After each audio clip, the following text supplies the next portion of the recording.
রবীন্দ্রনাথের সৃষ্ট ছোট গল্প আমাদের মনে গভীরভাবে রেখাপাত করে। ত্যাগ গল্পটিতে যে সামাজিক সমস্যা আছে তা সাম্প্রদায়িক নয়, তা একান্তভাবে ব্রাহ্মণ শূদ্রের সমাজে অবস্থানজনিত সমস্যা। গল্পের নায়ক হেমন্ত ব্রাহ্মণ সন্তান, তার পত্নী কুসুম শূদ্র কন্যা।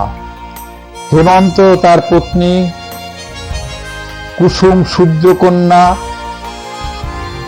হেমন্ত তার পত্নীকে ত্যাগ করতে অস্বীকার করেছে।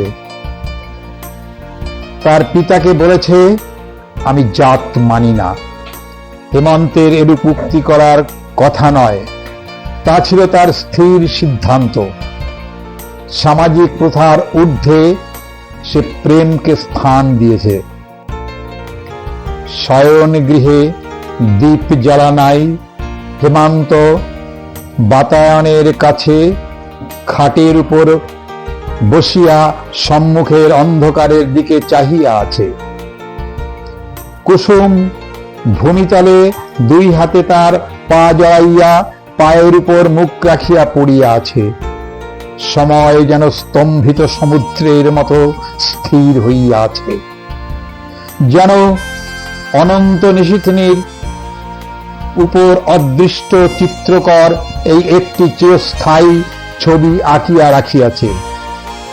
চারিদিকে প্রলয়, মাঝখানে একটি বিচারক এবং তাহার পায়ের কাছে এক অপরাধিনী। আবার চটিজুতার শব্দ হইল।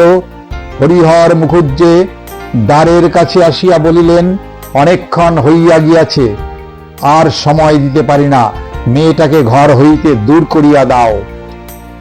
কুসুম এই স্বর শুনিবা মাত্র একবার মুহূর্তের মতো চিরজীবনের স্বাদ মিটাইয়া হেমন্তের পদ দ্বিগুণতার আবেগে চাপিয়া ধরিল। চরণ চুম্বন করিয়া পায়ের ধুলা মাথায় লইয়া পা ছাড়িয়া দিল। হেমন্ত উঠিয়া গিয়া পিতাকে বলিল, আমি স্ত্রীকে ত্যাগ করিব না।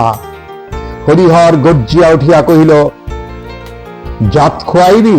হেমন্ত কহিল, আমি জাত মানি না, তবে তুই শুদ্ধ, দূর হইয়া যা।